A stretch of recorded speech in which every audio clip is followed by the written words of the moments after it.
wabarakatuh. Alhamdulillahirabbil alamin wa bihi nasta'in wa ala umuri dunya waddin. Wassalatu wassalamu ala asyrafil anbiya'i wal mursalin wa ala alihi wa sahbihi ajmain. Amma ba'du. Qala rabbi shrah li sadri wa yassir li amri wahlul 'uqdatam min lisani yafqahu qawli. Terima kasih kepada Allah Subhanahu wa taala telah memberikan kesehatan kepada kita semua yang telah hadir di Zoom pada hari ini, dan selawat beserta salam kita junjungkan kepada Nabi kita, Nabi Muhammad Shallallahu Alaihi Wasallam. Terima kasih pertama-tama kepada Ibu Popi yang sudah hadir selaku dosen pengampu, dan terima kasih kepada teman-teman yang sudah mengikuti presentasi yang akan disampaikan oleh pemakalah. Selanjutnya, makalah akan disampaikan oleh Saudari Fitriani, Saudara Chandra Budiman, dan juga Salman Al-Farisi, yaitu tentang model-model pengembangan kurikulum. Kepada pemakalah dipersilahkan.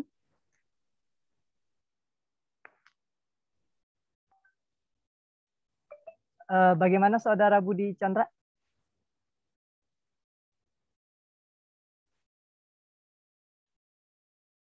Oke, mungkin sedikit dialihkan dulu ya. Saya ambil alih. Bismillahirrahmanirrahim. Assalamualaikum warahmatullahi wabarakatuh. Waalaikumsalam warahmatullahi wabarakatuh. Baik teman-teman yang dirahmati Allah Subhanahu wa taala, tentu yang terhormat pada dosen pengampu mata kuliah pengembangan kurikulum, dan tentunya yang kami banggakan kepada seluruh teman-teman mahasiswa dan mahasiswi kelas 5C angkatan 2019. Adapun pada malam hari ini insya Allah kami akan mengutarakan atau mempresentasikan tentang model-model pengembangan kurikulum. Tentu perlu kita pahami dulu bahwasanya model dari pengembangan kurikulum ya, sangat banyak ya, terutama yang diperkenalkan oleh para spesialis tentunya di dalam bidang pengembangan kurikulum. Ya. Kemudian bagaimana kita menerapkan dari model-model ini? Tentunya hal ini harus kita sesuaikan ya, pengelolaan sistemnya atau penerapan model ini ya disesuaikan dengan pendidikan yang sedang berlaku atau bentuk kurikulum yang sedang dikembangkan. Adapun Saudara Budi Chandra bagaimana? Sudah bisa bergabung? Oke, atau Saudari Fitriani? Boleh? Fitriani?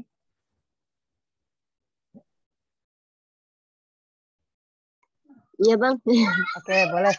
Mungkin model yang pertama dan kedua nanti bisa dikombinasikan bareng-bareng. Ya, jadi di sini ada 6 model ya yang kita akan sampaikan sesuai dengan rencana pembelajaran RPS yang ada. Tes. Sama. Oke, Saudara Chandra sudah bergabung ya? Ya boleh, mungkin disampaikan. Jelas nggak suaranya saya? Jelas. Baik, Bismillahirrahmanirrahim. Maaf atas keterlambatan, tadi lagi ada urusan di jalan.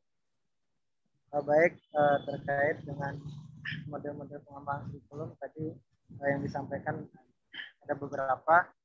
Kemudian saya akan menyampaikan terkait dengan model pengembangan kurikulum, yaitu model Rupp and Taylor, di mana model pengembangan kurikulum Taylor sering juga disebut sebagai the objective model, dan kadang-kadang dinamakan sequential, rasional, scientific, classical, or model. Model pengembangan kurikulum Taylor lebih bersifat bagaimana merancang suatu kurikulum sesuai dengan tujuan dan misi suatu institusi pendidikan. Nah, dengan demikian model ini menguraikan pengembangan kurikulum dalam bentuk langkah-langkah konkret atau tahapan-tahapan secara rinci. Nah, Taylor hanya memberikan dasar-dasar pengembangan terkait dengan model pengembangan kurikulum, di mana ada 4 hal yang fundamental untuk mengembangkan kurikulum, Di mana yang pertama di sini yaitu menentukan tujuan. Nah, dalam penyusunan suatu kurikulum ini, merumuskan tujuan merupakan langkah pertama dan yang sangat utama yang harus dikerjakan. Sebab tujuan merupakan arah atau sasaran dari pendidikan. Nah, hendak dibawa kemana peserta didik, maka kemampuan apa yang harus dimiliki oleh peserta didik setelah mengikuti program pendidikan. Nah, semuanya bermuara kepada tujuan. Nah, tujuan utama kurikulum, apapun bentuk dan modelnya, pada dasarnya harus mempertimbangkan berbagai sumber untuk kepentingan individu dan kepentingan masyarakat. Nah, kemudian yang kedua yaitu menentukan pengalaman belajar. Di mana langkah kedua ini dalam proses pengembangan kurikulum adalah menentukan pengalaman belajar sesuai dengan tujuan yang telah ditetapkan. Nah, pengalaman belajar adalah segala aktivitas peserta didik dalam berinteraksi dengan lingkungan. Nah, pengalaman belajar ini bukanlah isi atau materi pelajaran dan bukan pula aktivitas guru memberikan pelajaran. Akan tetapi pengalaman belajar ini menunjuk kepada aktivitas peserta didik dalam pembelajaran. Nah, terdapat beberapa bentuk pengalaman belajar yang dapat dikembangkan, seperti pengalaman belajar untuk mengembangkan kemampuan berpikir peserta didik. Kemudian juga pengalaman belajar untuk membantu peserta didik dalam mengumpulkan sejumlah informasi, pengalaman belajar untuk membantu mengembangkan sikap sosial, dan pengalaman belajar untuk membantu mengembangkan minat peserta didik.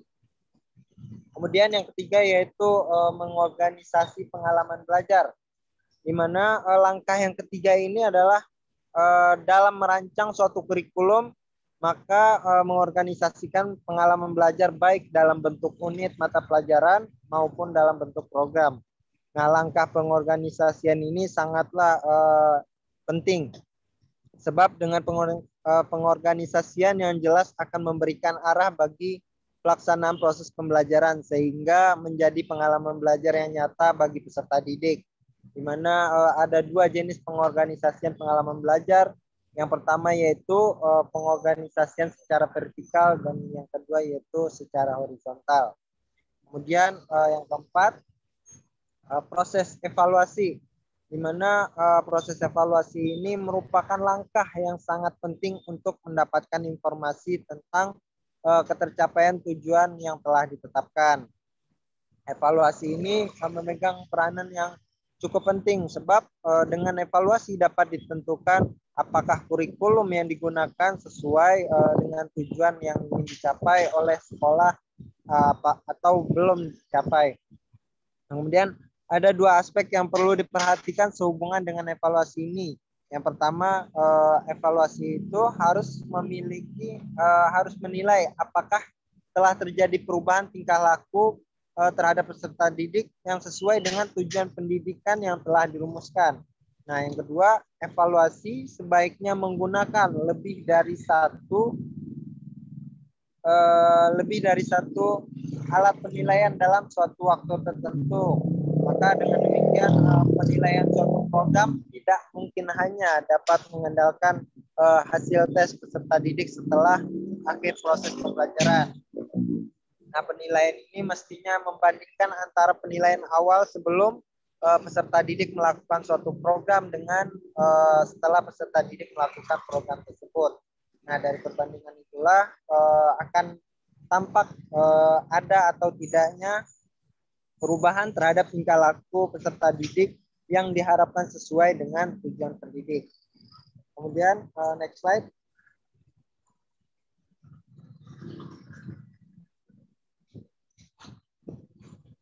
Nah, yang kedua ini yaitu ada model inverted taba. Nah, sesuai dengan namanya, model ini diperkenalkan oleh Taba, di mana beliau adalah seorang spesialis dalam bidang ini. Nah, model ini lazim juga dinamakan dengan model induktif. Nah, ia diintrodusir dengan harapan menjembatani kesenjangan dengan teori dan praktik yang sering terjadi administratif. Nah, pengembangan kurikulum secara induktif akan dapat mendorong kreativitas guru dalam melakukan inovasi di bidangnya. Nah, sesuai dengan tuntutan dan kondisi yang ada. Kemudian modul induktif dilaksanakan melalui 5 tahapan. Nah, yang pertama yaitu membentuk satuan-satuan eksperimen, yaitu sekelompok guru yang dipilih berdasarkan tingkatan kelas dan bidang studi layanan mereka. Melalui unit-unit eksperimen akan dikaji secara seksama hubungan antara teori dan praktik. Eksperimen direncanakan dengan landasan teori yang kuat, dan dari pelaksanaan eksperimen di kelas akan diperoleh data yang dapat dipergunakan untuk menguji landasan teori yang digunakan. Yang kedua yaitu menguji unit-unit eksperimen di kelas lain. Nah, melalui kegiatan ini itu akan ditemukan bagian-bagian mana dari unit eksperimen yang dapat dipertahankan dan bagian mana yang perlu disempurnakan. Nah, kemudian yang ketiga, revisi dan konsolidasi. Nah, data atau informasi yang diperoleh pada langkah sebelumnya dipakai untuk memodifikasi dan menyusun kerangka kurikulum secara umum yang dapat diterapkan pada semua kelas atau sekolah. Yang keempat yaitu mengembangkan kerangka kurikulum utuh yang dapat digunakan pada kelas-kelas yang berbeda dan masih perlu mendapatkan pengujian dan orang-orang yang kompeten dalam teori kurikulumnya maupun profesional kurikulum lainnya.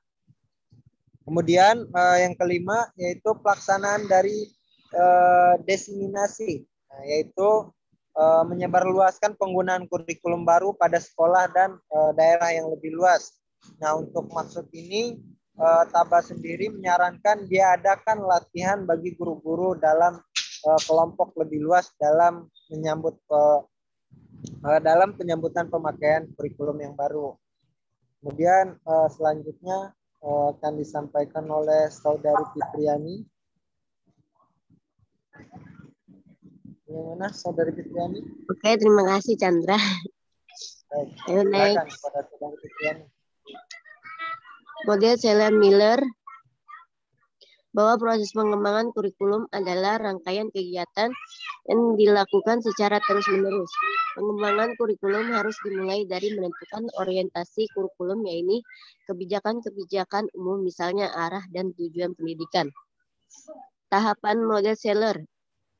Yang pertama itu ada klarifikasi orientasi, yaitu tahapan yang paling penting dalam menguji orientasi yang mengklasifikasikan pandangan filosofi, psikologi, dan sosiologi terhadap kurikulum yang seharusnya dikembangkan. Yang kedua ada pengembangan tujuan, yaitu konteks merefleksikan pandangan orang dan pandangan kemasyarakatan, tujuannya masih relatif umum. Dan yang ketiga identifikasi model, yaitu ada beberapa indikasi model. Yang pertama itu disesuaikan dengan tujuan umum maupun tujuan khusus. Yang kedua, struktur yang harus sesuai dengan kebutuhan peserta didik. Dan yang ketiga, guru yang menerangkan kurikulum ini harus sesuai memahami secara utuh, sudah dilatih dan mendukung model. Dan yang keempat, tersedia sumber-sumbernya yang esensial dalam pengembangan model.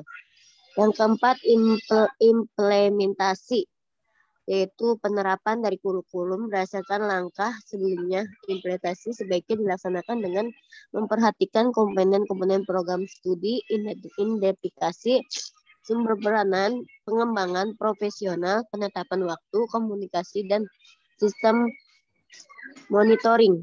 Next.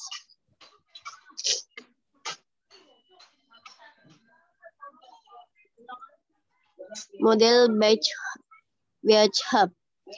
Sabar. Beokem. Beokem. Maaf, Bu.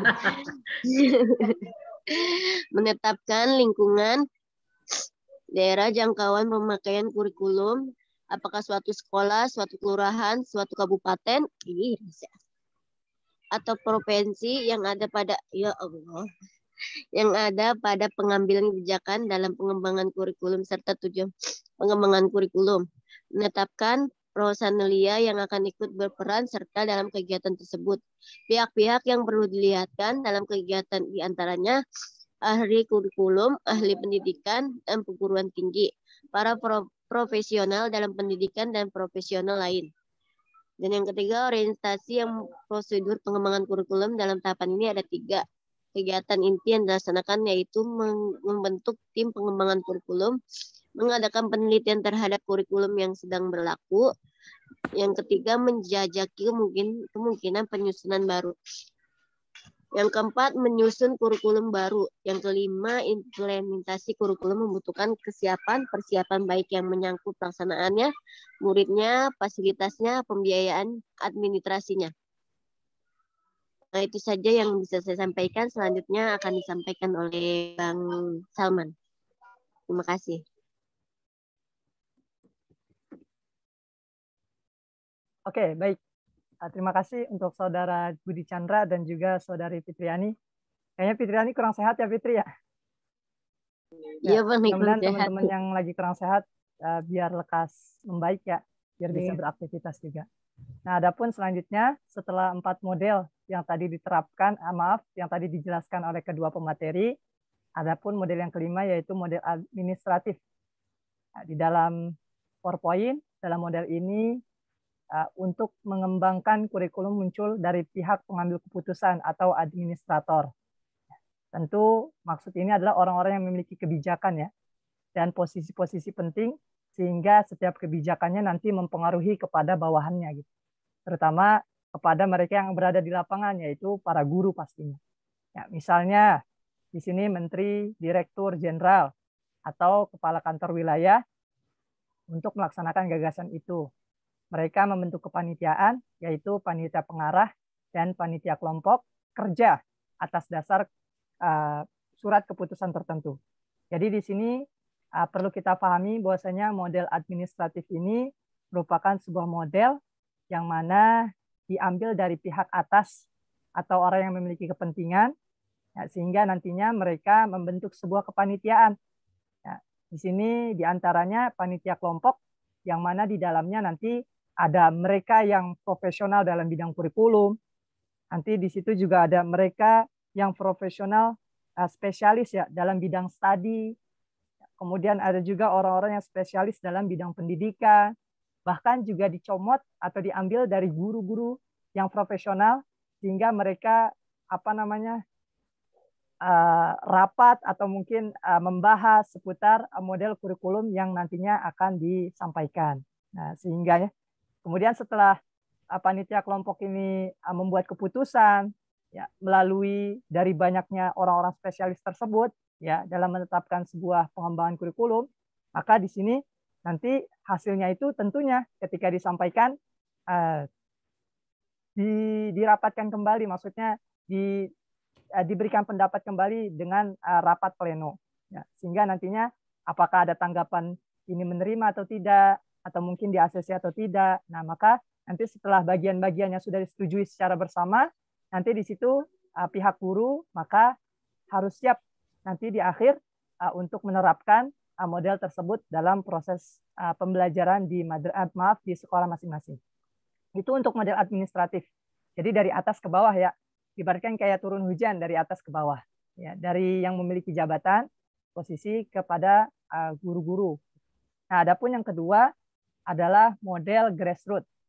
Sudah jelas kalau kita lihat grassroots berarti ini akar dari sebuah rumput ya. Pasti kan rumput itu tumbuh karena adanya akar. Nah, jadi ini merupakan kebalikan dari yang tadi model administratif. Administratif itu dari atas ke bawah, sedangkan grassroots itu dari bawah ke atas. Maksudnya apa? Yaitu maksudnya di sini adalah dari seorang guru atau sebuah kelompok ya, atau melalui organisasi-organisasi ya, pendukung ya, biasanya kalau di bawah Diknas itu ada yang namanya PGRI ya, mungkin dari aspirasi Dewan Guru di situ bisa ditampung nanti biar ke birokrat atau ke posisi orang-orang yang memiliki jabatan ya, atau mungkin melalui organisasi PGMI aspirasinya disampaikan di situ dalam pengembangan modelnya. Nah, di sini tentunya bertolak belakang atau kontradiktif dengan metode administratif. Jadi yang namanya metode grassroots ini dari bawah ke atas, ya, atau dari sebuah masyarakat sekolah kepada orang-orang yang memiliki jabatan atau kepada birokrat. Nah, adapun tentu pengembangan ini berkenaan dengan komponen-komponen secara kurikulum, ya, baik bidang studi atau semua bidang studi. Ya. Jadi semua ini tergantung terhadap apa yang menjadi kerisauan, ya, atau aspirasi atau kepedulian dari guru yang terjadi di lapangan. Gitu. Adapun di dalam makalah saya bacakan, data menerapkan model ini, ya, guru atau sekolah penggagas dapat meminta partisipasi atasannya atau narasumber yang terdapat di wilayah sekitarnya.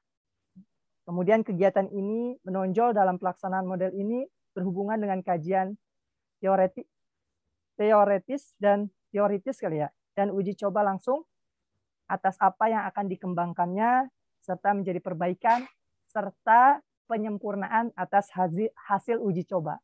Mengapa dikatakan hasil uji coba? Tentu pendidik itu atau guru kan yang melaksanakan di lapangannya gitu kan. Jadi melihat mana yang dapat berjalan, yang bagus dipertahankan, yang kurang bagus maka dicarikan diperbaiki gitu. Nah, maka disinilah perlu adanya model grassroots dari bawah ke atas. Nah, mungkin demikian yang bisa kami sampaikan. Sedikit catatan, tentu setiap kurikulum itu akan senantiasa dikembangkan ya, karena kan semuanya itu dituntut terhadap perkembangan yang senantiasa dinamis. Tentu perubahan-perubahan ini memperhatikan terhadap kebutuhan peserta didik. Ya, jelas melalui riset atau melalui dengan hal-hal yang lain yang tadi disampaikan, ya bahwasanya dibentuk sebuah kelompok dari orang yang spesialis dalam bidang studi, orang yang spesialis dalam bidang pendidikan, orang yang spesialis, bahkan guru-guru yang langsung terjun di lapangan itu juga dilibatkan dalam menentukan sebuah pengembangan tersebut. Sehingga di sini tentunya memperhatikan kepada kebutuhan dari peserta didik, gitu, atau dari perubahan perkembangan peserta didik yang senantiasa tentunya dinamis. Mungkin demikian yang bisa kami sampaikan dari ketiga pemakalah. Setelah ini mungkin ada tambahan dari teman-teman atau sharing atau sanggahan, sangat diperkenankan atau dipersilakan saling melengkapi. Terima kasih. Saudara Salman dan juga Fitri dan Budi Chandra. Dari pemaparan yang telah disampaikan oleh pemakalah tentang model-model pengembangan kurikulum yang kayak inverted, Taba, dan Seller-Miller, Beckham, administratif, dan grassroots. Apakah ada pertanyaan dari teman-teman? Silakan teman-teman yang ingin bertanya.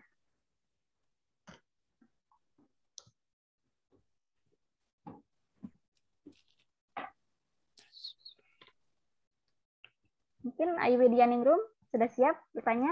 Silakan.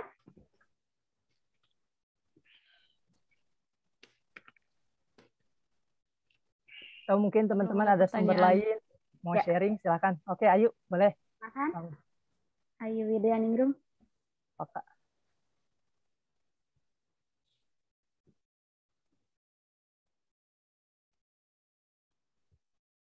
Makalahnya bagus ya. Ini banyak saya ambil referensi dari buku yang kemarin, Bu. Ya. Karena bersamaan pas gitu, ada. Makalahnya bagus.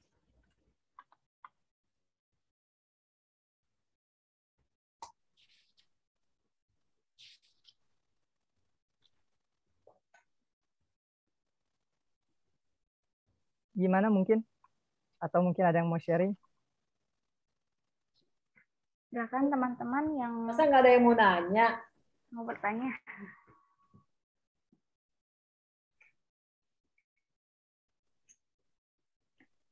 Begitu apa? Menariknya untuk ditanya, masa nggak ada yang nanya? Setelah ini atau Monica, silahkan yang bertanya. Teman-teman. Kalau nggak saya yang nanya nih.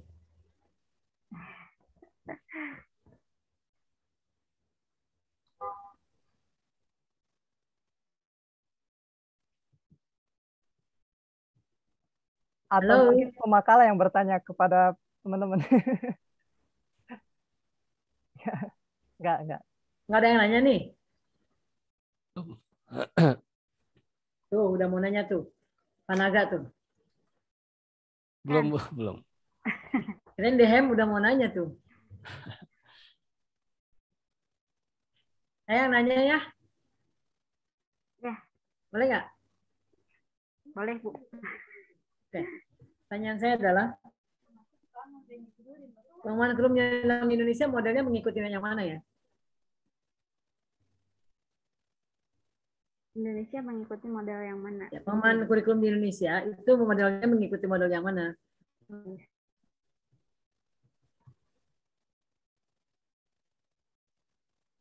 Mungkin dari Tadi ada kelemahan kelebihan nggak? Di RPS tidak dicantum, Bu. Jadi kita nggak meluas ke situ. Di makalah nggak? Nggak.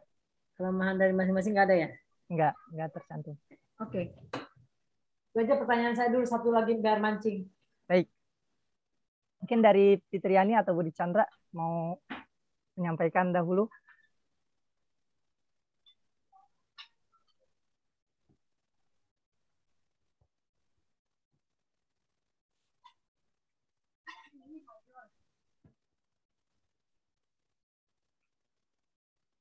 Budi Chandra sedang izin katanya.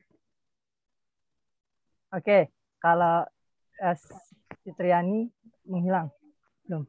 Oke, mungkin kita sharing ya. Nanti bisa dilengkapi juga sama teman-teman yang lain. Kalau yang saya pahami untuk saat ini lebih sering melalui model administratif gitu ya. Dari atas ke bawah. Karena kalau yang saya pernah ketahui gitu, banyak tentunya keluhan, kemudian aspirasi dari para dewan guru ya, yang memang langsung terjun di lapangan terhadap pengembangan kurikulum yang terjadi. Namun ketika menyampaikan aspirasinya itu banyak yang belum tersampaikan. Jadi administrasi untuk model yang grassroots itu belum diterapkan dengan baik gitu kalau menurut saya. Sedangkan untuk saat ini Indonesia lebih sering kepada model administratif. Jadi dari pihak-pihak atas yang memberikan kebijakan langsung ke bawah, sehingga tentu hal ini menuntut para pendidik untuk beradaptasi dengan perubahan tersebut. Mungkin demikian, Bu. Administratif ya? Iya. Administratif dari atas ke bawah, dari orang-orang yang memiliki kendali dalam dunia pendidikan. Apalagi kan isunya katanya kurikulum mau berubah lagi ya, Bu ya? Iya. Aduh. Tahun depan berubah lagi. Semua jenjang atau gimana tuh, Bu? Semuanya. Semuanya. Sekolah penggerak itu adalah langkah melakukan perubahan kurikulum. Kan ada sekolah, pernah dengar sekolah penggerak kan? Pernah, Bu. Nah itu.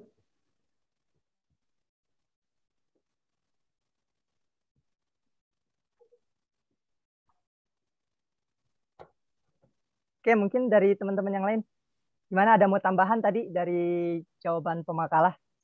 Atau ada jawaban-jawaban lain?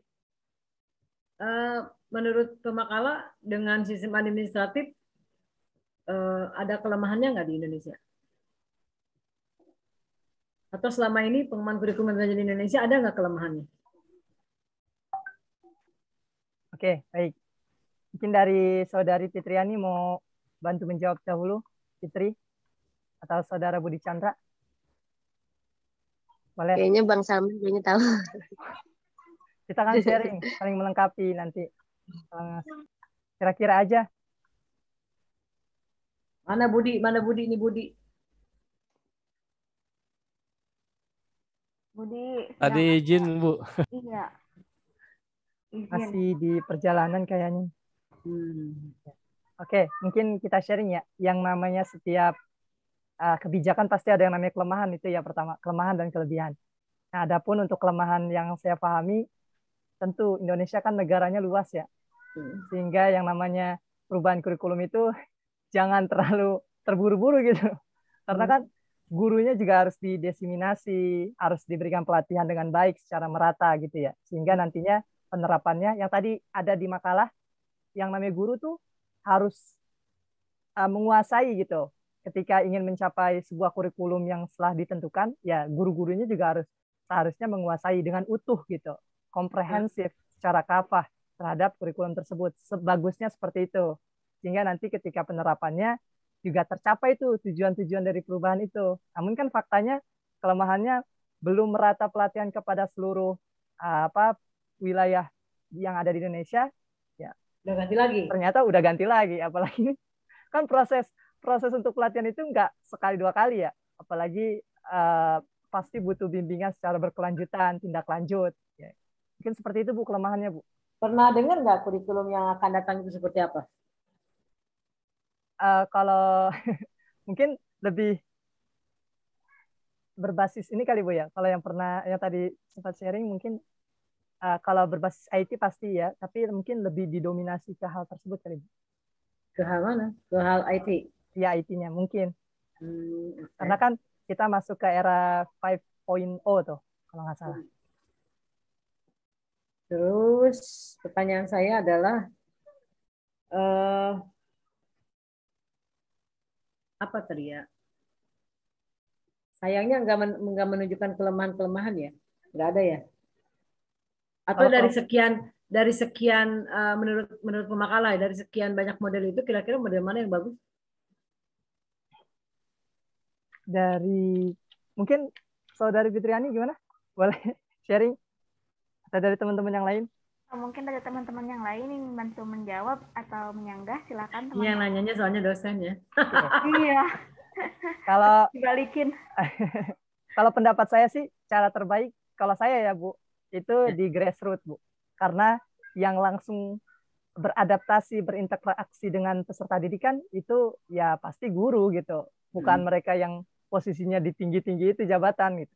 Ketika guru yang terjun di lapangan, guru yang paham konteks keadaan peserta didik. Jadi kalau menurut saya cara yang paling tepat itu grassroots. Kan itu benar-benar di lapangan kondisinya seperti apa sehingga nanti aspirasi dari para dewan guru disampaikan kepada mereka yang memiliki jabatan atau birokrat sehingga nantinya bisa linier gitu. Linier dengan apa yang perlu ditindaklanjuti gitu oleh pemerintah yang memiliki kewenangan tersebut. Mungkin seperti itu kalau saya. Oke. Kalau itu diterapkan kira-kira ada nggak dampak negatifnya kalau itu diterapkan secara ekstrim? Secara ekstrim. Artinya ekstrim itu benar-benar diserahkan ke grassroots gitu loh. Kira-kira ada nggak negatifnya? Kalau memang semuanya dipegang oleh secara grassroots itu tentu Bu nggak bagus juga karena kan tidak semuanya spesialis dalam bidang tersebut. Jadi perlu adanya tadi kelompok kerja tetap harus dilaksanakan sehingga yang namanya grassroots itu nggak semuanya diambil tapi tetap memilah dan memilih itu mana yang memang sekiranya harus disidangkan dulu, dirapatkan oleh para spesialis. Oh ini layak diambil, oke, ini layak diambil sehingga hal-hal yang sekiranya terlalu tadi maksudnya yang terlalu ekstrim atau apa itu bisa terminimalisir minimal bahkan bisa nggak terambil kebijakan tersebut mungkin gitu. Kemudian izin Bu kalau menambahkan. Oh silakan Pak Ilyas. Kalau menurut saya sih yang tadi Salma bilang memang secara organisasi atau birokrasi sangat bagus, akan tetapi untuk data record yang terekam gitu, itu GSIP itu nggak punya data record. Gitu. Data record tentang model pembelajarannya seperti apa. Kalau itu diterapkan, yang pertama dari bawahan itu ini bisa menyampaikan aspirasi saja. Gitu. Yang kedua, hanya berupa ucapan, tidak terlihat, tidak tertulis. Makanya kelamaannya di situ gitu Bu. Itu saja Bu. Jadi negatifnya tidak ada data gitu ya? Tidak ada data yang terkumpul ya? Iya Bu, benar Bu. Oke.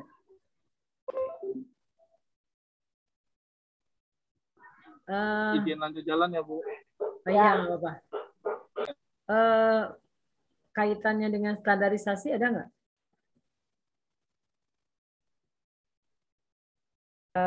Maksudnya standarisasi Maaf Bu, maksudnya standarisasi di apa nih? Minimal, standar minimalnya. Ya, kalau kita ekstrim menggunakan grassroots kan bisa jadi tidak ada standarisasi nasional.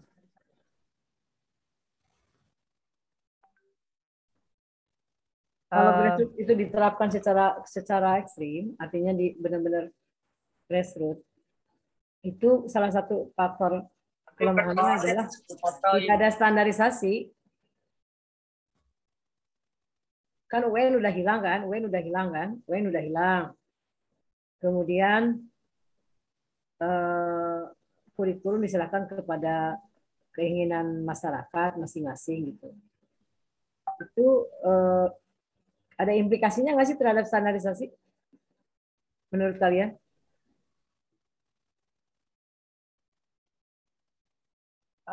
Kalau standarnya ya, standar. Kan gini, UN, kurikulum nasional yang ditetapkan oleh pemerintah itu kan sebenarnya tujuannya adalah agar seluruh peserta didik di masing-masing level itu punya standar keterampilan secara nasional gitu maksudnya. Kan gitu ya. Kalau grassroots secara total itu kan bisa jadi nanti masing-masing daerah kan beda-beda antara yang satu dengan yang lain. Karena tergantung kepada grassroots itu bisa grassroots dalam arti bisa nasional, bisa juga di dalam buku yang saya baca itu bisa juga per bidang studi, bisa per sekolah gitu kan, bisa per satuan pendidikan, bisa per wilayah, bisa per bidang studi gitu, bisa juga secara nasional. Nah, dikhawatirkan kalau memang tadi kan Anda bilang grassroots ya lebih bagus ya. Itu kan tadi ya pemakanan ya. Nah, ya Bu, iya. Hati-hati kalau grassroots itu dilepaskan. Pertama bisa jadi nanti ini khawatirnya nanti ada daerah-daerah yang tidak mengikuti kebijakan pusat.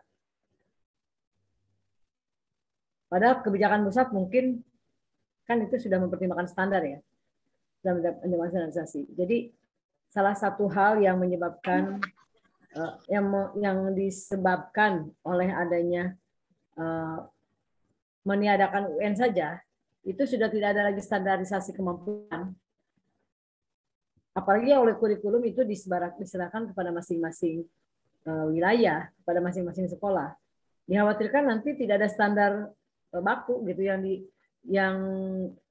dimiliki oleh siswa lulusan sebuah tingkatan atau sebuah tingkatan pendidikan. Jadi misalnya lulusan SD kira-kira kemampuannya ada kompetensi tertentu yang mesti dikuasai di seluruh Indonesia ya, SMP ada gitu. Makanya kan dari dulu kita mengenal kurikulum inti dan kurikulum muatan lokal gitu. Nah, kurikulum inti itu harusnya seluruh sekolah mendapatkan itu. Nah, baru kurikulum muatan lokal itu diserahkan kepada masing-masing daerah sesuai dengan perkembangan dan kebutuhan masyarakat. Kira-kira begitu. Jadi grassroots itu kelemahannya juga ada.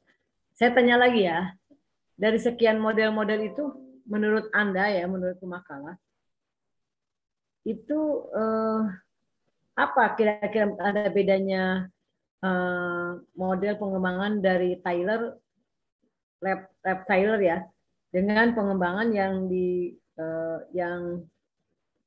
Anda tadi baca dengan pengembangan administratif dan model pengembangan administratif dan model pengembangan grassroots. Itu kira-kira bedanya ada nggak sih? Kalau Anda harus perhatikan ya. Tadi kan Tyler tuh mengarahnya kepada step-stepnya gitu kan. Tapi kalau administratif atau grassroots itu kan modelnya tidak model ke situ, tidak model ke step-step kan. Tidak model ke step-step pengembangan kurikulum kan, tapi lebih cenderung kepada apa tuh? Lebih cenderung kepada kebijakan Bu, kebijakan ya metodologi kebijakannya gitu. Lebih cenderung kepada pengelolaan kebijakan. Itu bedanya. Ya kan? Saya tanya, yang sejajar kira-kira mana dengan mana? Yang perspektifnya sama.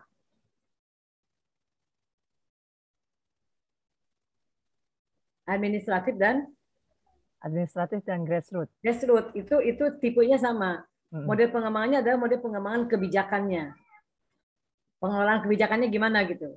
Ada yang dari bawah, ada yang top down, ada yang bottom up kan gitu ya. Iya.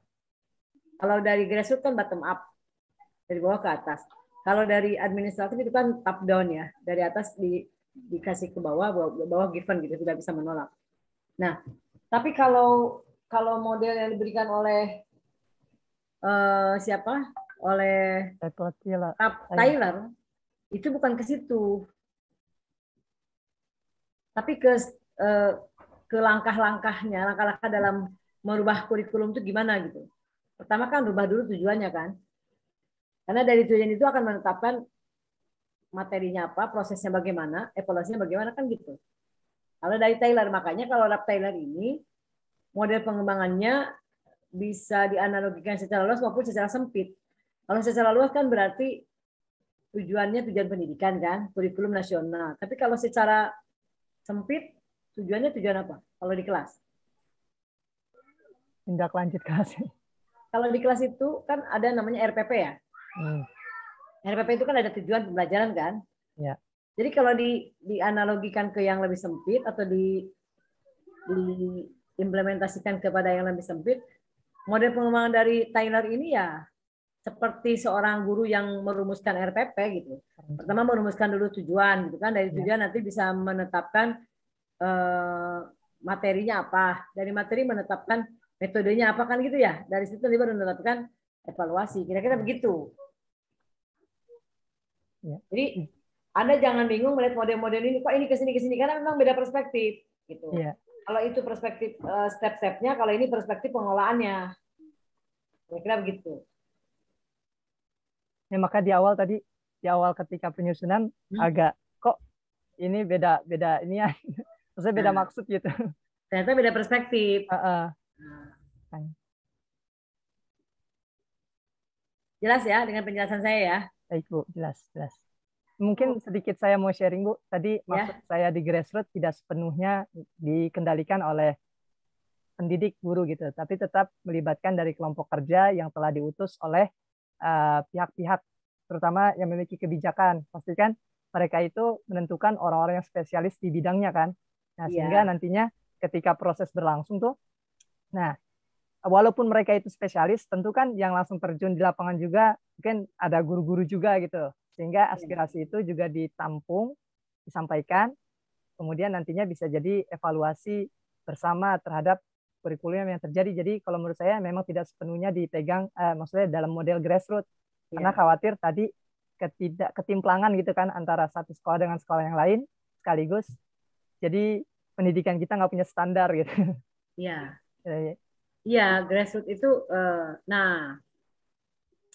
grassroots itu kelemahannya di situ. Kelemahannya khawatir tidak terkendali gitu. Sehingga nanti pemerintah tidak punya satu kepastian standar yang dimiliki oleh masing-masing sekolah. Kalau setiap daerah, setiap wilayah diberikan kebebasan, kan selama ini kan kebebasannya hanya di muatan lokal kan. Tapi kurikulum intinya kan masih tetap dipegang. Nah,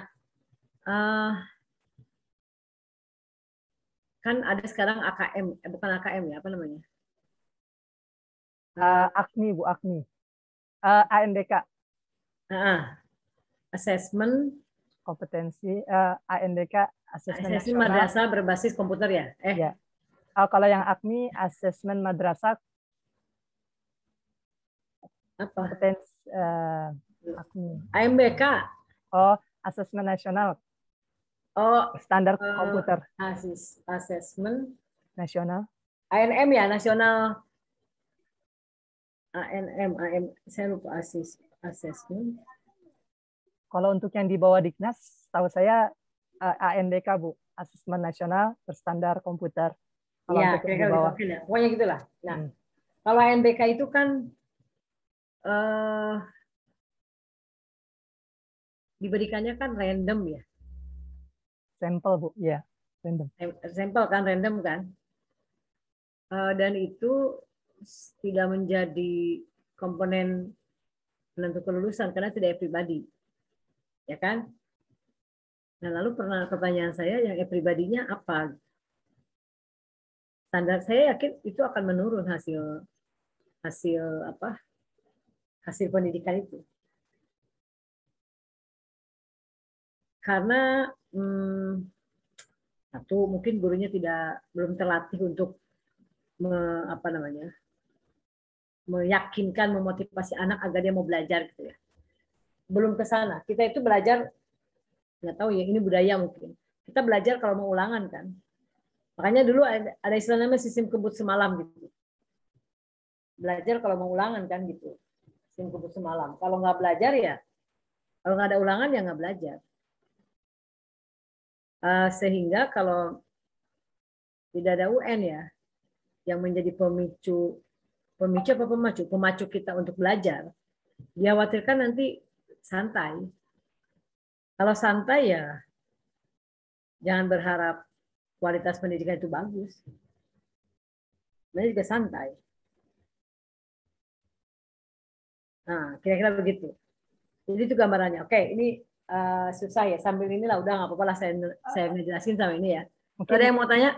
Maaf Ibu, mungkin kalau pendapat saya, kalau ANBK kan itu sampel ya. Sedangkan apa standar pribadinya?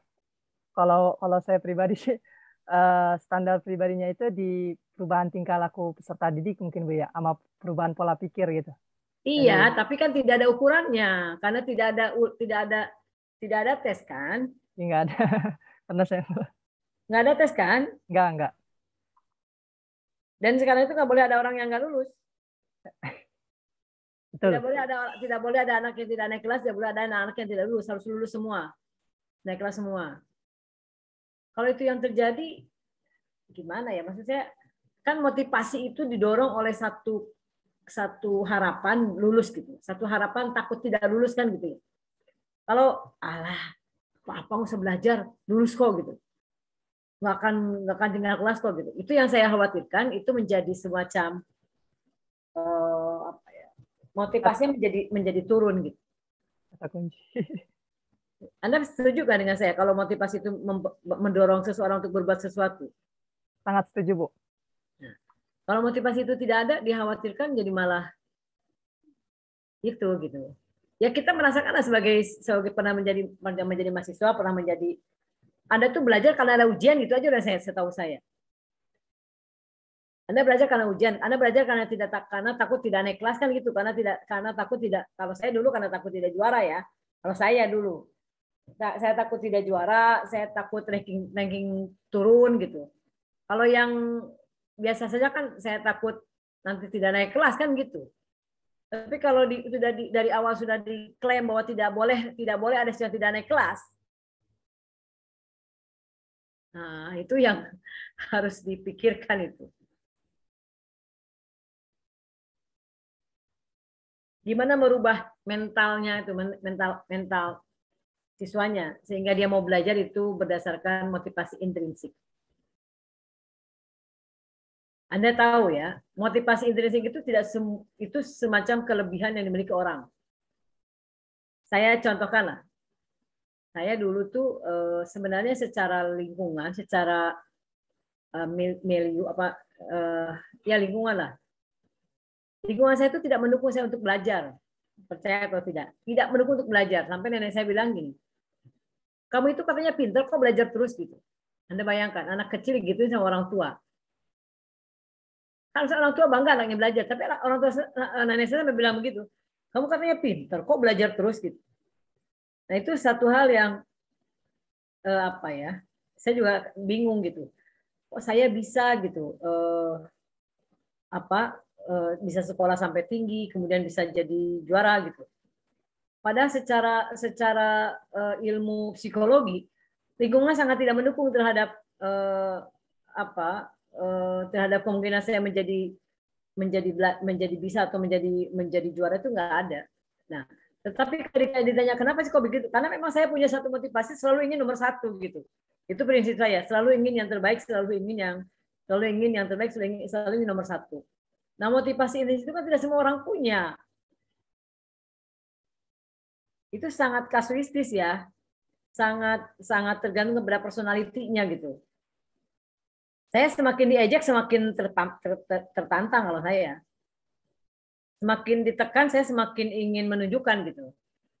Tapi kan tidak semua. Kalau ada orang kan enggak kan, semakin down, semakin minder gitu kan begitu ya. Nah itu yang semua orang juga kaget, kok bisa ya si Pop itu padahal dulunya dikejar-kejar, dimarahin, tapi kok. Nah itu satu. Satu lagi, saya kok tidak minder gitu. Padahal sebenarnya lingkungan saya dulu harusnya membuat saya menjadi minder. Tapi tidak. Nah itu yang saya bilang, masing-masing orang itu, makanya saya percaya apa yang namanya dengan teori bawaan, teori nativisme, bahwa setiap anak itu memiliki bawaan masing-masing. Lingkungan itu tidak memang berpengaruh, tapi tidak berpengaruh banyak sebenarnya gitu. Yang paling, tapi lagi-lagi tergantung kepada orangnya. Ada orang yang sangat tergantung kepada lingkungan, ada orang yang tidak tergantung kepada lingkungan. Makanya disebut gaya belajarnya, ada gaya belajar independen, ada gaya belajar file dependent kan gitu. Anda belajar dalam psikologi umum nggak? Ada gaya belajar file dependent, gaya belajar yang tergantung kepada lingkungan. Kalau gurunya nggak enak, moodnya turun. Kalau teman-temannya sekelas nggak enak, motivasi belajar turun gitu. Tapi ada yang namanya file independent, yaitu tipe-tipe orang yang tidak terpengaruh oleh lingkungan, dia independen gitu. Mau gurunya enak kek, mau lingkungannya nggak enak kek, mau temannya menyenang atau tidak kek, dia nggak peduli. Pokoknya saya semangat untuk belajar. Nah, misalnya kan gitu ya. Itu dari gaya belajar aja ada dua tuh. Ada file independent, ada file independent. Sepertinya saya file independent. Nah, kalau begitu kan berarti masing-masing orang beda-beda. Itu yang mungkin harus dikritisi kali ya. Nah, Anda tahu sekolah penggerak itu ya? Sekolah penggerak yang sekarang digagas oleh Pak Nadiem Makarim, Menteri, saya nggak mau nyebut Mas Menteri lah, pokoknya Pak Nadiem lah gitu ya. Itu dia dengan sekolah penggerak itu ada gini, dia merekrut. Saya tadinya mau masuk tapi saya mundur karena katanya sih tidak worth it ya. Jadi sekolah penggerak itu merekrut ratusan ribu pelatih ahli. Di mana pelatih ahli itu nanti mendampingi beberapa sekolah untuk menerapkan kurikulum baru. Nah, kurikulum barunya apa? Kurikulumnya itu adalah kurikulum Merdeka Belajar. Jadi kurikulum yang akan diterapkan oleh Pak Nadiem yang akan datang itu adalah kurikulum dari ya, standar isi, standar kelulusan, standar proses pembelajaran, satu lagi standar evaluasi. Itu yang dirubah oleh dari kurikulum yang baru ini. Nah, salah satu ciri daripada kurikulumnya Menteri Pendidikan Nasional yang sekarang adalah tidak ada lagi keseragaman kurikulum. Sekarang itu silahkan guru mengajar sesuai dengan situasi dan kondisi. Materinya pun silakan disesuaikan dengan situasi dan kondisi. Tidak ada lagi standar-standaran sekarang. Jadi apa ya? Itu tadi yang mungkin implikasinya adalah guru-gurunya diberikan pelatihan ya kan, agar dia bisa menggunakan metode yang inovatif. Tapi apakah semua guru-guru punya keinginan untuk mengajar secara ideal seperti itu kalau tidak diawasi? Apakah guru-guru memiliki keinginan untuk mengembangkan anak didiknya sesuai dengan apa yang diinginkan oleh Menteri Pendidikan Nasional? Belum lagi kita bicara mengenai kompetensi. Berapa orang guru yang mengerti tentang teori-teori yang baru, teori inovasi belajar, teori tentang model-model pembelajaran yang baru, itu kan tidak banyak. Jadi sekali lagi implikasi daripada Merdeka Belajar itu adalah tidak ada lagi tuntutan guru untuk mengajar dengan metode yang sama, tidak ada lagi tuntutan guru untuk mengajar dengan materi yang sama. Jadi ini grassroots sebenarnya yang dilakukan oleh Pak Nadiem itu sekarang adalah grassroots. Hati-hati dengan grassroots yang begitu. Dikhawatirkan nanti masing-masing pendidikan, masing-masing lembaga pendidikan bisa mengajarkan materi sesukanya dia. Dan khawatir nanti bisa jadi tidak sinkron dengan kebijakan nasional. Ya itu analisis ya, analisis kita terhadap kebijakan itu. Ya selalu kan dibilangnya kan tujuannya baik segala macam gitu. Satu contoh sekarang itu Permendikbud nomor 20 ya, nomor berapa sekarang yang terbaru itu? Bahwa judulnya sih pencegahan kekerasan di lingkungan kampus. Anda tahu nggak sekarang itu? Ada frase tanpa persetujuan. Kalau ada frase tanpa persetujuan berarti kalau persetujuan boleh. Maka mampu mengolapannya berarti kan kampus itu atau Menteri Pendidikan Nasional melegalkan perzinahan. Saya tanya, begitu nggak mampu mengolapannya? Kalau ada kata-kata tanpa persetujuan? Otomatis berarti Bu ya, tanpa persetujuan berarti Itu kan otomatis. mampu mengolapannya begitu. Iya. Oh, apa? Ketika ditanya misalnya katanya kenapa muncul ini, dia bilang karena banyak dosen-dosen yang mengintimidasi mahasiswa apa namanya untuk melayani atau untuk maulah untuk mau yang misalnya dicium segala macam oleh dosen gitu. Sehingga siswa itu terpaksa. Saya khawatir kalau siswanya nakal, itu malah dijadikan sebagai sebuah cara untuk mendapatkan nilai yang mudah kan? Benar nggak? Kalau mahasiswanya nggak mau mikir, nggak mau pusing, kasih aja servis kepada dosennya. Nilainya bagus. Servis. Itu implikasi yang mungkin muncul loh. Ya orang tanpa persetujuan, dengan persetujuan kan nggak ada masalah, nggak akan kena hukum sama sekali. Makanya kemarin Babe Haikal itu bagus dibalik dia. Katanya gini-gini siswa gini-gini. Nah kalau dibalik siswanya malah karena dia muda yang penting siswanya malah mempermudah namanya si mahasiswa ya. Namanya mahasiswa nggak mau susah-susah gitu. Kan di Jakarta ini banyak mahasiswa yang memang ayam kampus gitu. Banyak itu profesinya. Itu yang belum lagi bertentangan dengan Undang-Undang ITE porno aksi kan? Tidak boleh memperlihatkan alat kelamin kecuali dengan persetujuan. Kan gila itu. Nah, itu yang makanya saya bilang ini nggak tahu kemana arahnya. Yang jelas, ya, tapi teman saya cerita kemarin, ini kalau sekolah penggerak itu diterapkan, nanti madrasah yang akan keteter. Madrasah yang akan keteter, nanti kesimpulannya madrasah itu jelek, akhirnya nanti ditarik gitu ke Kemendikbud.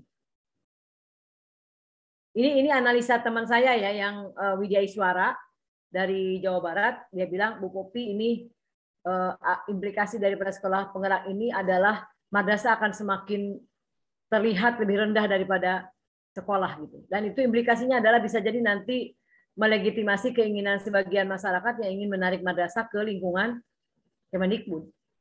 Tidak berada di bawah Kemenak. Tuh lihat bawah Kemenak jelek gitu kan, bisa begitu kan akhirnya kan. Jadi sekali lagi kurikulum yang baru yang akan datang itu adalah kurikulum yang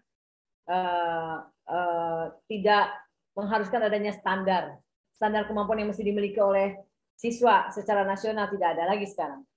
Silakan guru masing-masing bukan hanya masing-masing daerah ya, di masing-masing lembaga pendidikan itu mengajar sesuai dengan situasi dan kondisi, sesuai dengan kemampuan anaknya. Termasuk mengajar pun bisa jadi kan ada klasikal, ada individual ya. Bisa jadi bersifat individual, mesti beda-beda, mesti disesuaikan dengan, ya berarti kan kalau begitu jangan-jangan evaluasinya juga disesuaikan dengan kemampuan siswa. Kalau evaluasi disesuaikan dengan kemampuan siswa tidak ada standarisasi jelas. Yang bodoh dikasih nilai, dikasih soal gampang, yang pintar dikasih soal susah. Ada standar nggak? Nggak ada.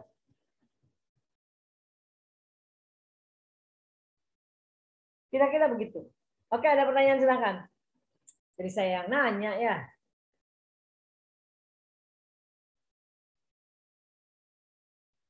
Salman pasti mau nanya ini. Cuma dia posisinya bingung. Gak apa-apa, kalau mau nanya silakan ya. Ini yang lain suaranya kok. Maaf. Ya, silakan Belias.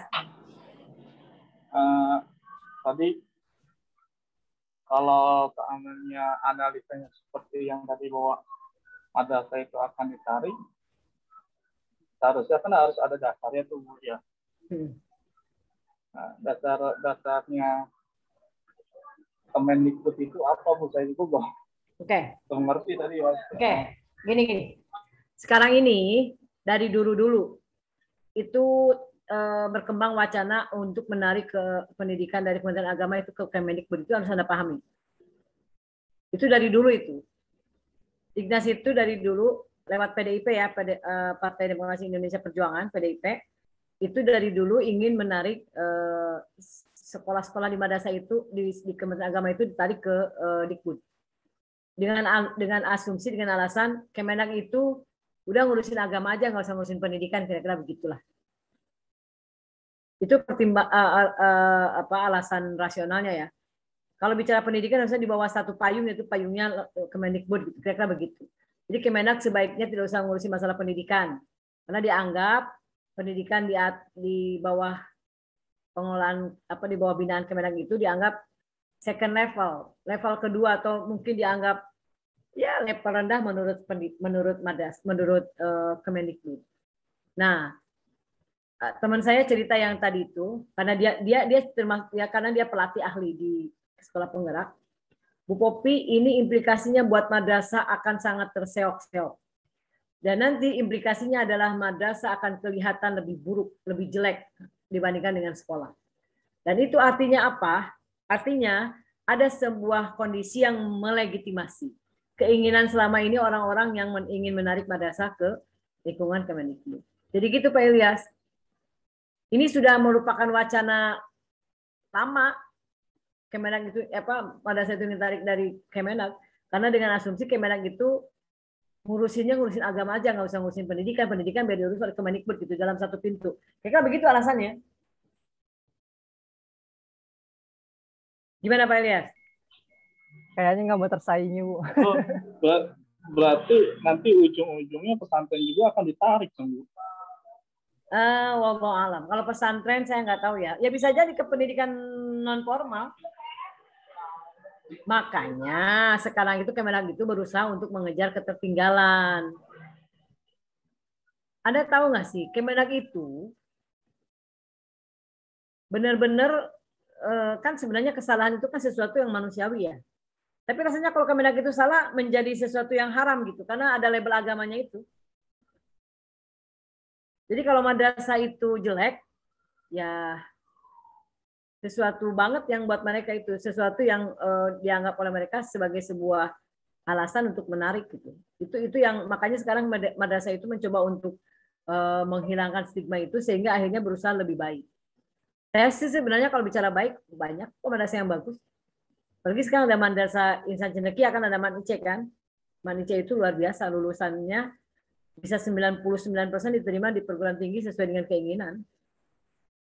Karena ada yang 100%. Manice Tangerang itu luar biasa itu. Itu kan yang paling duluan ya. Itu semua mahasiswa masuk ke perguruan tinggi sesuai dengan keinginan itu bisa 100% lulusnya. Ya tapi itulah kasihan ya. Padahal saya juga produk madrasah ya. Saya merasa dan saya sekarang ini selama 3 bulan ini berkutat di lingkungan madrasah. Ini tugas nih besok Kamis sampai Minggu, Kamis sampai Sabtu di Tangerang. Kemarin Selasa sampai Kamis Tangerang juga. Itu luar biasa, terus maraton gitu.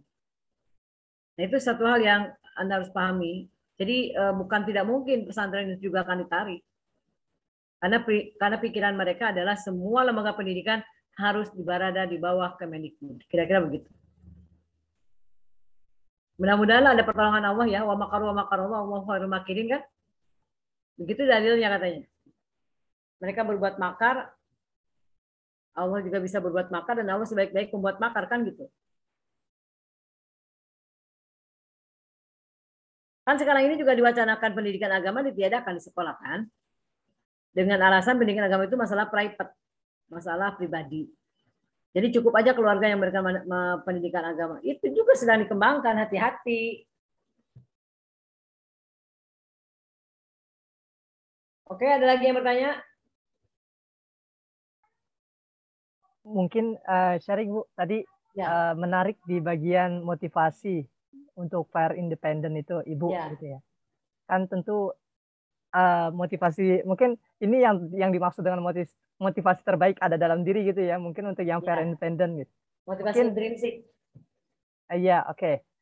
Itu kalau untuk mungkin saran gitu atau masukan agar kita maksudnya apa namanya terpacu untuk memiliki motivasi yang stabil gitu Bu walaupun lingkungan tidak mendukung itu seperti apa Bu? Mungkin boleh Oke. arahannya. Demikian.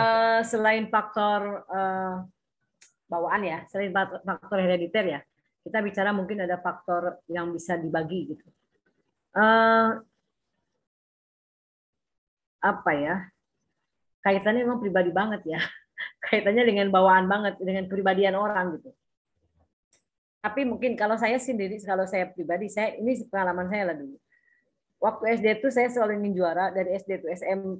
Kalau saya memang ingin juara karena memang mengajar beasiswa, terus terang ya. S1 beasiswa full 4 tahun itu memang IPK-nya tidak pernah kurang dari 3, kan waktu itu cum laude-nya 3,1. Tapi saya itu pertama IPK itu 3,3, 3,8, 3,1 cum laude. Jadi waktu dapat 3,5 itu luar biasa waktu itu tahun 9. Anda belum lahir ya? Kira-kira pasti Anda belum lahir. Nah, motivasi itu adalah motivasi orang untuk berprestasi. Jadi tanamkan dalam diri kita bahwa kita tuh harus menunjukkan prestasi kepada orang lain. Nah, alasannya apa? Kalau Anda mau melamar pekerjaan pun, gitu, prestasi itu menjadi pertimbangan nomor 1. Pertama, ketika Anda mau mengajukan lamaran itu kan pertama kan ada berkas ya. Berkas itu kan yang dilihat adalah pasti IPK. Ya kan? Pasti IPK gitu. Kalau IPK sudah bagus, nanti baru kan tahap berikutnya, praktek ngajar. Kalau jadi guru ya praktek ngajar. Nanti kalau sudah praktek ngajar juga bagus, nanti baru kan ada ditentukan atau tidak. Jadi tapi syarat pertama untuk masuk ke sebuah tempat kerja yang bagus itu adalah memang dokumen transkrip nilai. Itu mesti bagus. Itu dulu paling tidak memotivasi kita. Yang kedua, saya tuh punya motivasi begini. Allah itu sudah menetapkan kodo buat kita, tapi takdirnya kita juga ikut berpengaruh gitu, ikut berperan. Menurut saya ya, betul Allah sudah menentukan kodo buat kita, tapi kodarnya, kecuali umur dan lain sebagainya, kalau mengenai rizki, mengenai karir, mengenai kesehatan, itu menurut saya ada peran manusia juga. Nah, saya selalu mengatakan kepada mahasiswa, kita tidak pernah tahu kodok kita itu sampai di mana. Berusahalah sampai kodok itu sesuai dengan keinginan kita. Tapi kalau tidak, ya udah. Yang penting kita berusaha, jangan ngoyo. Itu prinsip saya dari dulu tuh. Bener nggak? Kita nggak. Ya coba Anda bayangkan deh. Saya dari kampung. Anda mungkin nggak percaya. Saya tuh waktu kecil dulu. Pulang sekolah, di rumah nggak ada ikan, saya ngambil pancingan. Saya mancing ikan. Mancing ikan pulang saya olah, saya goreng buat adik-adik saya simpan di meja gitu. Itu hampir tiap hari begitu. Nah, maksud saya begini, orang kalau dulu melihat saya dulu boro-boro bisa kuliah sampai S3 itu nggak pernah kepikiran gitu. Tapi kan ternyata memang takdir Allah melebihi ekspektasi yang saya bayangkan gitu. Makanya saya selalu menyampaikan kepada mahasiswa, berusahalah sekuat tenaga kamu, karena Pak kamu tidak tahu takdir kita itu sampai di mana. Berusaha sekuat tenaga kamu sampai takdirnya itu sesuai dengan keinginan kamu. Kalau memang Allah menghendaki tidak seperti itu, ya sudah, pasrah, namanya tawakal. Memang ini tingkat tinggi ya itunya ya, tingkat tinggi imannya ya. Jadi harus apa ya? Luar biasa lah, itu memang perlu perjuangan. Mungkin saya begini karena pengalaman hidup saya luar biasa. Saya pikir tidak ada orang yang sama seperti yang saya alami lah. Saya perempuan, kalau laki-laki kan kebanyakan biasa ya. Tapi kalau perempuan menghadapi situasi yang begitu menyedihkan itu, saya pikir mungkin tidak semua orang bisa mengatasinya gitu. Tapi dari situlah akhirnya saya bisa mengatasi sebuah persoalan. Tidak ada yang tidak bisa, semuanya harus bisa. Tidak boleh ada orang menghina kita, buktikan bahwa kita bisa gitu. Nah, itu satu prinsip hidup saya yang mungkin berangkat dari pengalaman hidup. Kira-kira begitu. Kalau Anda dari kecil sudah bahagia mah jangan harap punya mental namanya adversity question ya. Kecerdasan tahan banting. Kecerdasan ketahanan bantingan gitu. Dan itu namanya adversity question dari itu tuh. Jadi kalau orang kuat menahan bisa menahan cobaan gitu. Dia kuat, dia tidak patah arang. Itu kecerdasan itu. Namanya adversity question. Begitu Salman ya. Tapi itu memang sangat pribadi bisa dipengaruhi oleh faktor pengalaman, bisa juga dipengaruhi oleh faktor herediter, faktor bawaan dari lahir. Kira-kira begitu. Oke, ada pertanyaan lagi? Jadi yang punya motivasi rendah tingkatkan dengan cara yakinlah bahwa takdir kita bagus. Berbaik sangka aja dulu sama Allah gitu aja udah. Karena kita nggak tahu takdir kita itu seperti apa. Yang penting kita berusaha sekuat tenaga, yakin Allah mengabulkan. Kalau memang tidak ya itu berarti kalau gini saya. Kalau enggak oh berarti itu yang terbaik dari Allah. Menurut Allah itu yang terbaik buat kita. Menurut Allah ya, udah gitu aja. Kalau udah begitu, udah tenang hidup. Nggak ada pusing-pusingnya kalau begitu. Kenapa Siska mau tanya? Siska Susanti mau tanya? Nggak ada. Oke, ini belajar di luar ya, belajar di luar rumah ya. Ini luar biasa ya. Nggak pernah terbayangkan dalam zaman-zaman apapun kita belajar dimanapun berada, kita bisa belajar di bawah pohon, di warung, di mana bisa belajar. Kan luar biasa ini. Kamu di luar ya? Sinyalnya lagi putus-putus, Bu. Ini aja masuk-masuk, keluar masuk. Gitu. Ada yang mau bertanya nggak? Ibu, saya mau bertanya, Bu. Silakan Siti Rahayu. Kan misalkan kita mempunyai goals gitu ya, Bu. Tapi goalsnya, tapi kan memang kan kita punya cita-cita harus tinggi. Ada orang yang punya rasa apa ya, tapi dia itu lelah sendiri gitu Bu untuk mengejarnya, tapi dia itu mau melakukan hal itu, tapi dia lelah sendiri dengan ekspektasinya yang terlalu tinggi. Itu gimana Bu menurut Ibu? Nah, gini ya, gini. Kebahagiaan itu kita yang membuat. Ekspektasi boleh tinggi, tapi ukur juga kemampuan. Saya melihat ada teman yang tidak bahagia karena ekspektasinya terlalu tinggi. Tapi dia sendiri tidak mengukur kemampuan dia. Dia menderita hidupnya. Jadi menurut saya kebahagiaan itu kita yang buat kok. Salah satu caranya adalah jangan terlalu tinggi tuntutannya tanpa dibarengi oleh tanpa dibarengi oleh kemampuan kita mengukur kemampuan diri sendiri gitu. Jadi boleh ekspektasi, tapi tetap aja kita harus mengukur kemampuan diri. Makanya kalau saya tuh kalau kita sudah berusaha, kemudian mentok, yakinlah itu yang terbaik menurut Allah. Kalau udah begitu udah aman, tenang gitu. Cuma memang saya punya teman itu terlalu tinggi. Masa dia nggak punya apa-apa? Saya pasti punya gedung itu sampai 75 lantai. Kan keterlaluan itu menghayalnya. Dia bilang nanti saya akan bangun kampung saya seperti apa. Saya ngedengarnya aduh ya Allah, ini mau ngingetin takut tersinggung. Jadi terlalu tinggi gitu. Padahal dia sendiri tidak punya kemampuan apa-apa, kan kita juga jadinya. Nah, itu kira-kira begitu. Boleh kita bercita-cita tinggi tapi tetap menginjak bumi, kira-kira begitu ya. Tetap menginjak bumi, nggak usah juga terlalu tinggi. Nah, kemudian yang berikutnya, barengilah dengan doa.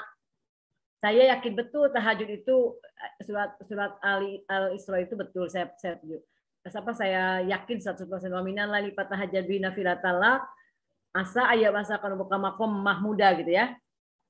Tahajud itu bisa meningkatkan kita ke tempat yang mulia, itu saya setuju. Bukan setuju, saya yakin itu. Nah, saya merasakan betul. Jadi buat kalian-kalian yang masih muda ya gitu, punya cita-cita yang tinggi itu bagus. tapi tetap mengukur, sesuaikan dengan kemampuan diri sendiri ya, kemampuan yang kita miliki. Jangan sampai nanti Anda gila atau stres gara-gara terlalu tinggi ekspektasinya sementara kemampuan tidak ada. Dan saya ingin mengatakan kebahagiaan itu bisa timbul karena kita tidak terlalu banyak keinginan. Ya, terlalu banyak keinginan. Sehingga apa namanya? Kalau kita ingin bahagia ya sudah, boleh punya keinginan tapi jangan terlalu tinggi, sesuaikan dengan kemampuan. Kira-kira begitulah. Dan yakinlah apa yang terjadi pada diri kita itu yang terbaik menurut Allah. Kalau udah begitu, Rahayu, insya Allah kita bahagia dunia akhirat. Kira-kira begitu. Jadi kayak motivator ya. Oke. Cukup ya? Jam berapa sih ini? Udah mau jam 9:30. Iya, Saya pikir cukup ya. Tapi yang jelas sekali lagi kurikulum yang setiap model kurikulum itu adalah ada pertanyaan lagi, Bu, model kurikulum ini mesti dipilih 1 atau 2 gitu. Coba pertanyaannya jawabannya gimana? Apakah dari model-model itu berarti kita pilih salah 1 atau bisa juga 2 atau bisa 3 gitu? Mungkin bisa saling berintegrasi, Bu. Nah, betul. Kayak tadi kan, kalau untuk manajemennya kita bisa pilih yang administratif atau grassroots kan. Tapi kalau untuk stepnya kan kita bisa pilih yang model apa namanya tadi, like Tyler, ada yang modelnya Hilda Taba gitu kan, silakan dipilih. Jadi jangan berpikir bahwa model ini hanya salah satu dipilih, bukan. Ini adalah alternatif model bisa Anda pilih. Bisa jadi dalam satu proses pengembangan kurikulum bisa jadi 2 atau 3 model yang bisa kita pilih gitu. Bisa sehingga model itu bisa di kelemahan dari sini ditutupi dengan kelebihan dari sini kan gitu, bisa juga begitu modelnya. Ya. Sama dengan pertanyaan, Bu, kalau mau menciptakan kedisiplinan di kelas, apakah otoriter, demokratis, atau bebas, atau liberal? Jawabannya apa? Jawabannya? Otoriter. Otoriter. Ada lagi? Penjelasan ilmiahnya saya nggak tahu juga, Bu, otoriter seperti apa. Jawabannya tergantung. Kalau kalau siswanya susah diatur, otoriter. Kalau siswanya sudah dewasa, demokratis. Kan gitu. Ya. Yang bagus itu adalah metode pembinaan yang fleksibel. Disesuaikan dengan situasi dan kondisi. Itu teori umum itu. Teori kondisional itu teori umum gitu. Otoriter bagus kalau yang kita hadapi memang anak-anak yang susah diatur. Tapi kalau anaknya sudah dewasa, sudah diatur, otoriter jadi jelek, maka pilih yang bisa demokratis. Tapi kalau liberal itu kelemahannya satu ya, liberal itu liberal ekstrim juga nggak bagus. Harusnya liberal tapi tetap ada kontrol. Itu demokratis itu. Kalau yang bagus memang demokratis. Tapi lagi-lagi tergantung loh. Demokratis juga nggak bagus kalau siswanya susah diatur. Makanya Anda hati-hati kalau ada jawaban apapun, mana yang paling bagus, jawabannya tergantung. Sesuai dengan konteks. Kira-kira gitu ya. Oke. Saya mau absen dulu ya. Sebentar. Nauratun Nazia ada nggak? Di Zoom nggak ada, Bu. Nggak ada, oke. Sekarang saya mau jum-jum, yang penting ada suaranya. Ahmad Sofyan. Ada Ahmad Sofyan? Tidak ada, Bu. Nggak ada. Agung Santoso? Hadir, Bu. Nggak ada. Kemudian Siti Rahayu ada. Kemudian Siti Rahayu tadi yang nanya ya. Siti Rahayu mah itu ya? Siti Rahayu pemakalah bukan? Moderator juga nanya juga. Moderator tadi, Bu. Oh iya moderator, sorry. Nanya ya. Putri Nopianti ada nggak? Ada, Bu. Oke. Salsabila? Hadir, Bu. Siti Fatimah? Hadir, Bu. Nuraini? Hadir. Reza? Hadir, Ibu. Muhammad Ilyas ada tadi nanya ya, itu ya. Oke. Kemudian Ayu Widianingrum. Hadir, Bu. Oke. Naga ada. Irsal, Sabila. Tidak ada, Bu. Tidak ada. Tidak ada. Kemudian jadi jarang masuk ya. Adi Nur Rahman. Hadir, Bu. Oke, Monica. Hadir, Bu. Oke, Hairunisa. Ada Hairunisa? Khairunisa ada di Zoom tapi nggak menanggapi, Bu. Kenapa? Nggak tahu. Siska ada ya tadi. Mega. Ada Mega? Nggak ada. Halo Megazen. Nggak menjawab. Ada tapi nggak menjawab, Bu. Oh, itu mah berarti agak baru itu modus. Kemudian ini Nidaul Hasanah. Hadirah, Ibu. Siti Dahria. Hadir, Bu. Maaf on cave, Bu. Iya, nggak apa-apa. Ini juga Ibu lagi nggak enak nih, nggak mau dandan, malas ya. Nggak mau. Karena kalau pakai on cam harus agak dandan. Jangan Enggak, Bu. tuh, Tadi keluar masuk itu, Bu. Makanya jadinya off cam. gitu. Zahratul ini ada nggak? Hadir, Bu. Oke, udah ya. Jadi yang nggak masuk tadi Irsal. Terus Hairunisa. Hadir, Bu. Ada.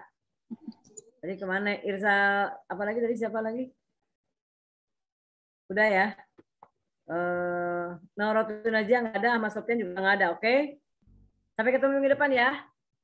Ya, Bu. Assalamualaikum. Waalaikumsalam warahmatullahi wabarakatuh. Warahmatullahi wabarakatuh. Terima kasih, Bu. Sama-sama. Yuk.